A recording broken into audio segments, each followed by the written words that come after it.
Hello. അപ്പം ഞങ്ങളിത് ഇന്ന് അട ഉണ്ടാക്കാൻ പോണേട്ടോ.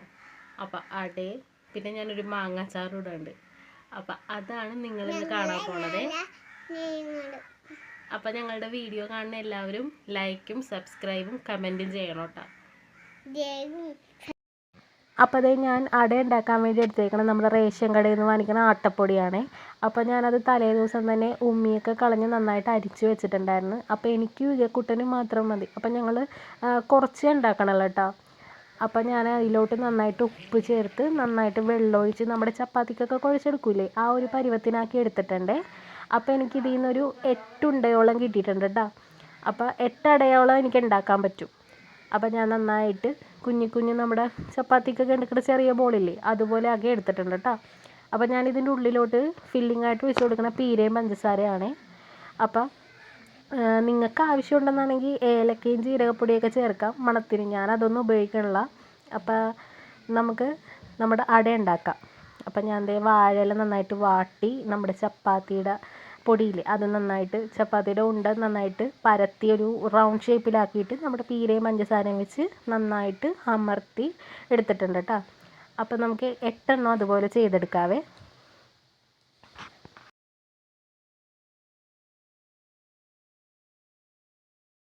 അപ്പോൾ അതേ നമ്മുടെ ഓരോ ശരിയാക്കി വെച്ച അടയും ഞാൻ നമ്മുടെ ആവിച്ചട്ടിയിലോട്ട് ഇറക്കി വെക്കണുണ്ട്.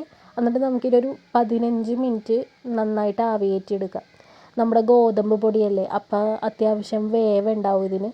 ഇത്തിരി ഗോതമ്പ് പൊടി എന്ന് പറഞ്ഞാൽ ഇത്തിരി മുറുക്കമുള്ള പൊടിയാണല്ലോ. അപ്പം നന്നായിട്ട് നമുക്ക് ഒരു 15 മിനിറ്റ് ഹൈ ഫ്ലെയിമിൽ നന്നായിട്ട് വേവിച്ചെടുക്കാം കേട്ടോ. അപ്പോൾ ഒരു 15 മിനിറ്റ് കഴിഞ്ഞപ്പോഴത്തേനും നമ്മുടെ അട നന്നായിട്ട് റെഡി ആയിട്ടുണ്ട്. അപ്പം ഞാൻ വെക്കുന്നതിന് ഒരു കട്ടൻ ചായ ഇട്ടിട്ട് നമ്മുടെ ബ്രേക്ക്ഫാസ്റ്റ് കഴിച്ചിട്ടുണ്ട്. നമ്മ എന്താ കഴിക്കാൻ പോണത്? അട, അടയും കട്ടൻ ചായയും. അപ്പം ഞങ്ങളുടെ രാവിലത്തെ ബ്രേക്ക്ഫാസ്റ്റ് അല്ലേ ഈഗോ. അപ്പം ഞങ്ങൾ കഴിക്കാൻ പോണേട്ടാ.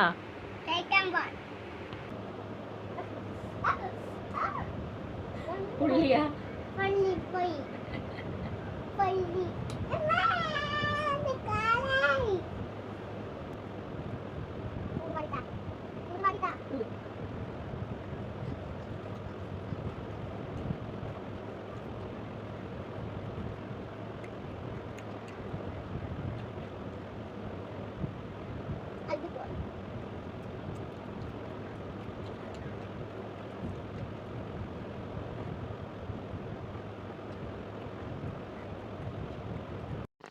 അപ്പോൾ അത് എനിക്ക് അപ്പുറത്തുനിന്ന് ആൻറ്റി വേവിച്ച ഞണ്ട് തന്നു കൊച്ചിന് കൊടുക്കാമെന്ന് പറഞ്ഞ്. അതിൻ്റെ കൂട്ടത്തിൽ കൂടി 3 കൂരിയും തന്നിട്ടുണ്ട്.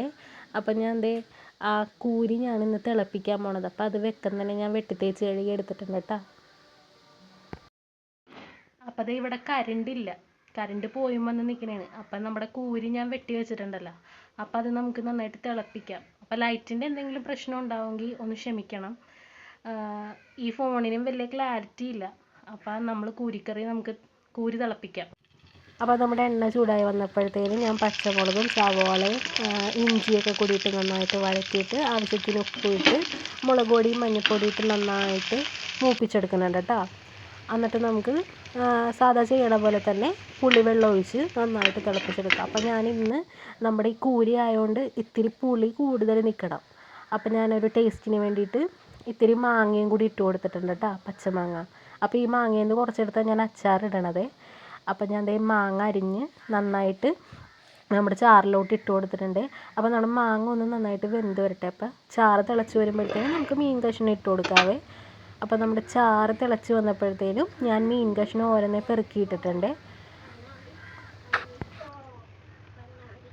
അപ്പം നമ്മുടെ ഈ മീനിന് ഒരു പ്രത്യേകത ഉണ്ട്. ഇത് കഴിക്കുമ്പോൾ എപ്പോഴും നമ്മൾ ഈ കറി ചൂടാക്കിക്കൊണ്ടിരിക്കണം, അല്ലെങ്കിൽ ഇതൊരുമാതിരി റബ്ബർ ബാൻഡ് പോലെ ആയിപ്പോവും ചൂടാറി കഴിയുമ്പോഴത്തേനും. അങ്ങനെ ഒരു പ്രശ്നമുണ്ട് കേട്ടോ.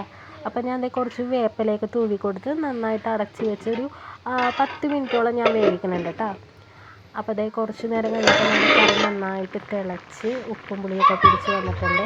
ശരിക്കും ഇതൊരു രാത്രിയൊക്കെ ആവണം, രാവിലെ വെക്കണ കറിയായതുകൊണ്ട് രാത്രി ആവുമ്പോഴേ നന്നായിട്ട് ഉപ്പും പുളിയും പിടിച്ച് വരുവുള്ളേ. അപ്പം ഞാൻ നമ്മുടെ മാങ്ങ അച്ചാറിടാൻ വേണ്ടിയിട്ട് കടുക് ഉലുവയും നന്നായിട്ട് മൂപ്പിച്ചെടുത്ത് അതൊന്ന് പൊടിച്ച് വെക്കണുണ്ട്. പിന്നെ നമുക്ക് മുളക് പൊടി, കായപ്പൊടി, മഞ്ഞൾപ്പൊടി നന്നായിട്ടൊന്ന് പച്ചമണം മാറുന്ന വരെ മൂപ്പിച്ചെടുത്തിട്ട് നമ്മുടെ ഉപ്പ് പുരട്ടി ഇന്നലെ ഞാൻ ഫ്രിഡ്ജിൽ വെച്ചതാണ് ഈ മാങ്ങ, അതിലോട്ട് ഇട്ട് കൊടുത്തിട്ടുണ്ട്. എന്നിട്ട് നമ്മുടെ കടുകും ഉലുവയും പൊട്ടിച്ച പൊടിയില്ലേ അതും കൂടി ഇട്ട് ചേർത്ത് നന്നായിട്ട് വിനാഗിരിയും വെളിച്ചെണ്ണ ഒഴിച്ച് ഒന്ന് ഇളക്കി കൊടുത്താൽ നമ്മുടെ സിമ്പിൾ മാങ്ങാച്ചാറ് റെഡിയായിട്ടാ. അപ്പോൾ ഞാനിതൊരു വൈകിട്ട് ഒക്കെ ആകുമ്പോഴത്തേനും ഒരു ചില്ലും കുപ്പിയിലോട്ട് മാറ്റി വെക്കുവേ. നമ്മളത് 2 ദിവസം കഴിഞ്ഞെടുക്കുമ്പോൾ അതിൻ്റെ ഒരു ടേസ്റ്റ് അറിയുള്ളൂ കേട്ടോ.